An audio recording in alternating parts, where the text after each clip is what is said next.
Assalamualaikum warahmatullahi wabarakatuh. Pada kesempatan kali ini, izinkan saya untuk menyampaikan tentang cara menghindari hawa nafsu atau marah dengan jalan mujahadah. Nah, sebelum itu, saya akan memperkenalkan diri saya terlebih dahulu. Nama saya Calandra Mahadika Rahman dari kelas 105 dan saya bersekolah di Manberau. Nah, sudah cukup perkenalannya, mari kita lanjut ke materi utama. Pertama-tama kita akan membahas apa itu mujahadah. Mujahadah memiliki arti berjuang dan bersungguh-sungguh, atau bisa kita artikan sebagai suatu upaya untuk bersungguh-sungguh untuk mendekatkan diri kepada Allah Subhanahu wa taala. Apa hubungannya dengan hawa nafsu atau amarah? Dengan kita mendekatkan diri kepada Allah Subhanahu wa taala, kita bisa terhindar dari perbuatan yang maksiat yang ditimbulkan dari hawa nafsu serta amarah. Dengan mengingat Allah Subhanahu wa taala, kita jadi takut untuk melakukan hal-hal yang dapat ditimbulkan ketika kita tidak mampu untuk menahan hawa nafsu atau amarah. Misalnya, melampiaskan syahwat, marah, dan hal-hal lainnya yang mungkin dapat terjadi. Seperti yang ada pada surah Al-Ankabut ayat 45, yang artinya, sesungguhnya salat itu mencegah dari perbuatan keji dan mungkar. Dan ketahuilah, mengingat Allah saat salat itu lebih besar keutamaannya dari ibadah yang lain. Bagaimana cara mendekatkan diri kepada Allah? Yang pertama adalah salat. Allah berfirman dalam surah Al-Baqarah ayat 238 yang artinya, peliharalah semua salat dan salat wusta dan laksanakanlah salat karena Allah dengan khusyuk. Yang kedua adalah berdoa dan berzikir. Allah berfirman dalam surah Al-Baqarah ayat 186 yang artinya, dan apabila hamba-hambaku bertanya kepadamu Muhammad tentang aku, maka sesungguhnya aku dekat. Aku kabulkan permohonan orang yang berdoa apabila dia berdoa kepadaku. Hendaklah mereka itu memenuhi perintahku dan beriman kepadaku, agar mereka memperoleh kebenaran. Yang ketiga adalah senantiasa bersyukur.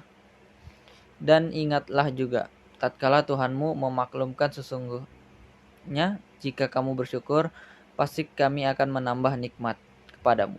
Dan jika kamu mengingkari nikmatku, maka sesungguhnya azabku sangatlah pedih. Mengapa kita harus menghindari hawa nafsu atau marah? Dalam Al-Quran diceritakan beberapa contoh kehinaan dan kejatuhan manusia disebabkan karena menuruti hawa nafsu. Di antaranya adalah Firaun yang dikuasai hawa nafsu kekuasaan yang mendorongnya menjadi seorang penguasa yang diktator alias memerintah secara tirani dan menindas rakyatnya. Yang kedua ada Qarun, dikuasai hawa nafsu terhadap harta yang membuatnya menjadi seorang yang sangat bakhil. Dikutip dari buku tafsir Ibnu Katsir karya M. Abdul Ghaffar, Qarun disebutkan masih memiliki hubungan kekerabatan dengan Nabi Musa. Awalnya, ia dikenal sebagai sosok yang pintar dalam berdagang. Ia juga mendapat julukan Munawir, yang artinya bercahaya. Qarun juga dikenal sebagai orang yang memiliki suara merdu ketika kala membaca kitab Taurat. Atas permintaan Qarun, Nabi Musa mendoakan agar Allah Subhanahu wa taala melimpahkan harta benda. Bukan tanpa alasan, Nabi Musa mendoakan karena melihat Qarun sebagai orang yang saleh. Namun, kekayaan itu bukan menjadikan Qarun menjadi orang yang lebih baik, tetapi menjadikannya orang yang lebih ingkar dan berkhianat kepada Allah Subhanahu wa taala.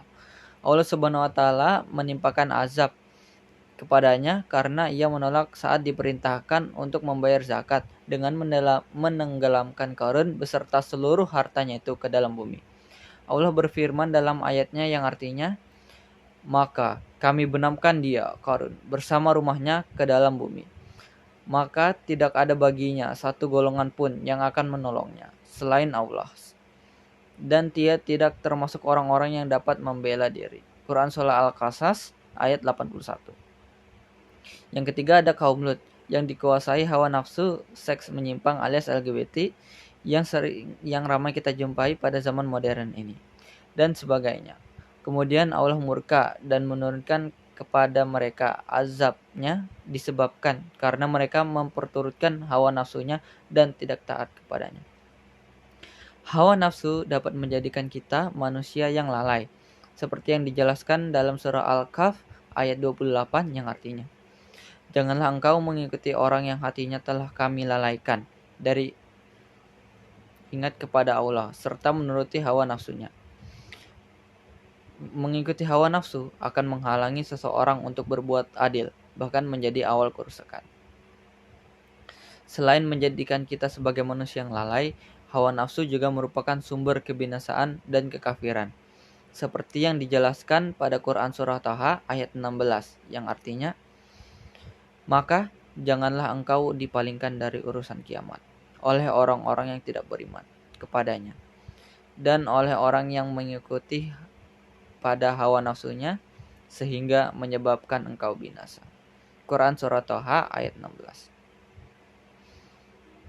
Dan berakhirlah penyampaian saya pada kesempatan kali ini. Terima kasih telah mendengarkan. Semoga materi kali ini bermanfaat untuk kita semua, dan jika ada salah kata atau kelebihan dalam penyampaian, mohon dimaafkan. Wassalamualaikum warahmatullahi wabarakatuh.